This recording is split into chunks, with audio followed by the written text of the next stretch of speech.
Hello दोस्तों, मैं गोविंद एक नई कहानी के साथ। ये कहानी एक हिरन के बारे में जो बहुत प्यासा था। पानी की तलाश में जंगल में इधर उधर भटक रहा था। बहुत प्यासी लगी थी। उस हिरन को बहुत देर तक भटक रही थी, लेकिन उसको पानी कहीं भी नहीं मिला।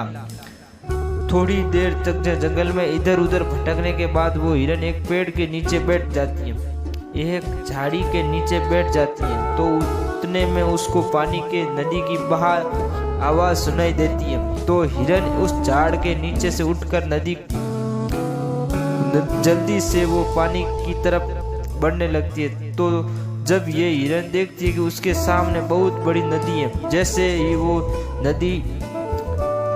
वो हिरन नदी को देखती है तो वह बहुत खुश होती है, मानो उसे फिर से जीने के लिए एक नई जिंदगी मिल गई। वह जल्दी से दौड़कर उस नदी के पास जाती है और वह हिरन जैसे ही नदी में पानी पीने लगती है, उसी वक्त उसकी नज़र उसके उत्तर दिशा में पड़ती है।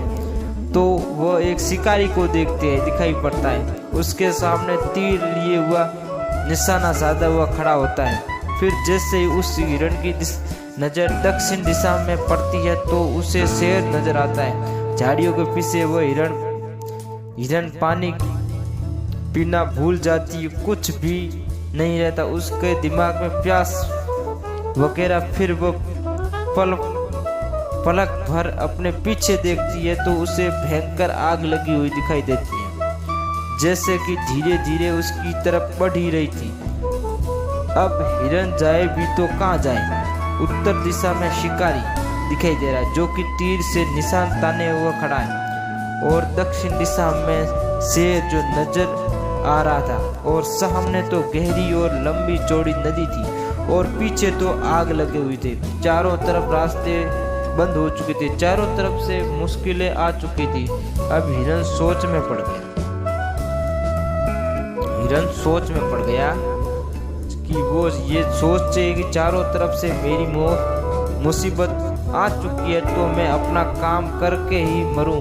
मुझे वैसे भी तो मरना ही है, तो मैं पानी पीकर ही क्यों ना मरूं। तो हिरन पानी पीने लग जाती है, लेकिन थोड़ी देर बाद पानी पी रही है, उतनी ही देर में ऊपर से काले बादल आ चुके थे और उतने में बादलों से बारिश होने लगती है। जो आग थी वो पानी से बुझ जाती और पानी के कारण शिकारी का निशाना चूक जाता और शेर को लग जाता, और शेर की नजर पड़ती है सीधी शिकारी पर। तो शेर शिकारी के पीछे लग जाता है, और जैसे ही हिरन को पता चलता है कि वैसे ही हिरन पानी पीने के बाद अपना सर ऊपर कर उठाता है, तो वो अपनी उत्तर दिशा में देखता है तो उसे शिकारी कहीं पर भी नजर नहीं आता, और वह अपनी दक्षिण दिशा में देखता है तो शेर भी नजर नहीं आता। वो अपने पीछे मुड़कर देखता है तो आग भी बुझ चुकी थी।